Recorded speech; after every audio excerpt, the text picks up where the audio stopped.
The president is acting outside of the authority of the Constitution. There is no question about that whatsoever. A decision was made to take American forces into a war. He didn't consult with Congress, and that's a matter of fact. Now, what the consequences are politically, we'll see. Well, welcome back to Hardball. That was Ohio Congressman Dennis Kucinich today on MSNBC. Some members of Congress are questioning the constitutionality of the president's orders for U.S. military action in Libya, just like Kucinich was. At the same time, other members, the Republicans mainly, think the president hasn't acted quickly or strongly enough. For example, here's South Carolina Senator Lindsey Graham on Fox News Sunday. Let's listen. I think the president has caveated this way too much. It's almost like it's a nuisance.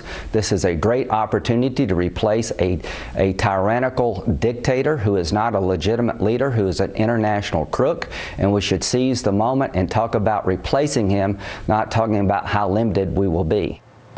We're now joined by two Democratic members of Congress on the issue with different sides represented right now. Congressman Michael Capuano of Massachusetts from the 8th District up there, and Congressman Jim McDermott from Washington State. Gentlemen, I like having you both on because I normally agree with both of you, but both of you don't agree right now. So I find this a wonderful description of what we're fighting on the liberal progressive side on a tough issue. Briefly state your view, Mr. Capuano first and then Mr. McDermott. Just tell me your basic hunch, your gut feeling about what's going on right now and our actions over there. Sir, Mr. Capuano first. Very simply, the president could have and should have come to Congress to discuss it with us, to give us the information, to see how we felt. And if he decided to go in with absent that, all well and good. But I think you have two problems. Number one is he didn't come to Congress, which I think the Constitution requires. And number two, if you're going to go in, for a dime, you better go in for a dollar. There's no halfway measure when it comes to war and peace. Would you have voted yay or nay if you'd asked for help? It's hard to say. I don't have much information. All I know is what's been in the media right now. Well, knowing what you know now, would you have gone in? I would vote no as of the moment, but I would subject that to learning more information from the president. Okay, Mr. McDermott, yay or nay on the president's actions? I think the president has acted very judiciously. I got a call a week ago Friday from a professor from the University of Washington who is now over in Libya in the Provisional Council, the government. And he said to me, please get us recognition and get us a no-fly zone. Now, the president acted very carefully. The first week, he wanted to get all Americans out of Libya so we didn't wind up with hostages. And then he made sure that he went to the United Nations and got the backing of the United Nations before he went in there. Contrast that with George Bush blundering into Iraq without the United Nations, all by himself. We're going to do it all alone, and we're still there 8 years and 2 days later. And I think the president acted properly in the way he started. Okay, let me go back to Mr. Capuano. What would you be saying? I mean, I may be with you hunch-wise, but what would you be saying 2 days after, a day after a massacre in Benghazi? Had Gaddafi marched in there with his troops and his airplanes overhead and just started slaughtering people there because they were what he called germs. That's what he's calling his rebels now, insects.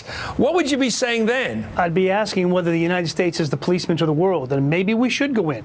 But at the same time, massacres have happened in the past. We haven't done anything, not just Rwanda, in Sudan, in Darfur, in the Congo as we speak. Well, why don't we stop not doing anything? Well, that's a fair question. I think that deserves and demands a but a legitimate discussion with the American people. Is that the new policy? If it is, I think it's a fair policy, but I think that we have to have a consistent and open discussion on this issue. You want consistency. Well, how about we go in when we can and we can't go in when we can't? I mean, obviously, we don't want to go into Bahrain, but if we can go into one place, why not go into a place where we can do some good? That's a fair point. I argue with my wife. I always say that the perfect is the enemy of the good. How about just doing what you can? And what's wrong with that? I think that's fair, but the question is, how do we decide when that can be done? I think the Congress has a role in that position by the Constitution. Okay. You said something very interesting, Mr. Capuano. I want to go to Mr. McDermott with that. You said, if you're in for a dime, in for a dollar. That's another phrase, like perfect is the enemy of good. I've been having battle around in my head now.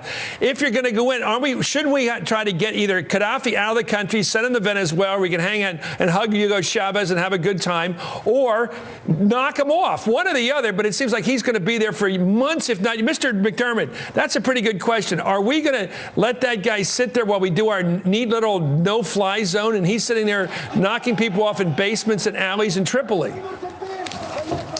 Well, I think, Chris, that you're now talking about the discussion that has to happen in the Congress as to how much we're going to support the United Nations.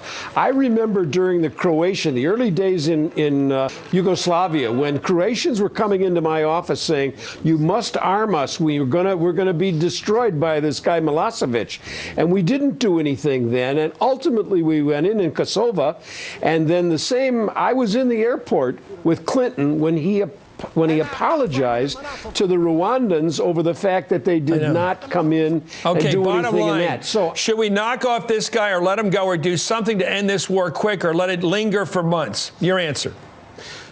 My answer is to give the Libyans an opportunity to establish their own government.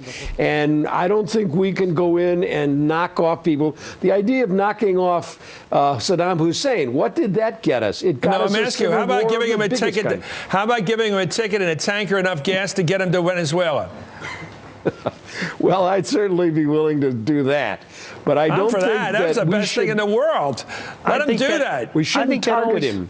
That always has to be the question, Chris, is if we're going to do this, we have to go either all the way. This half measure has never worked. It didn't work in Vietnam. It didn't work in Afghanistan. Thank you, sir. Americans hate slow wars. They get disinterested in them. They get dismayed. And what happens is you start killing a lot of innocent people, and it's all on Al Jazeera. We're going to have Al Jazeera on in a few minutes. And they just watch Americans, either us killing Arabs or Arabs killing Arabs, and it never ends. I mean, Mr. McDermott, your thoughts. Can we end this quickly? One last shot at this.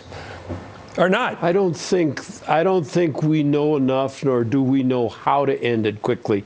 This will be ended by the Libyans one way or another. But we have to give the rebels a chance, a fair fight. They have no fair fight when they have aircraft coming in and bombing them and strafing them. Let them. Did you just hear that report? But did you just hear that report from Richard Engel? He said they don't have a leader. They don't have a Lawrence of Arabia. They don't have a hero leader yet. They don't have anybody that can put their act together. Your thoughts last time. Do you still think they can win this? I do. I think I talked to this man who went over there for the business department to run their economy. I love talking to two smart people that disagree. Thank you, Mr. Capuano, and thank you, Mr. McDermott, for joining us on Hardball. Up next, Afghanistan, Iraq, and now, well, here we go, number 3. What's the view of the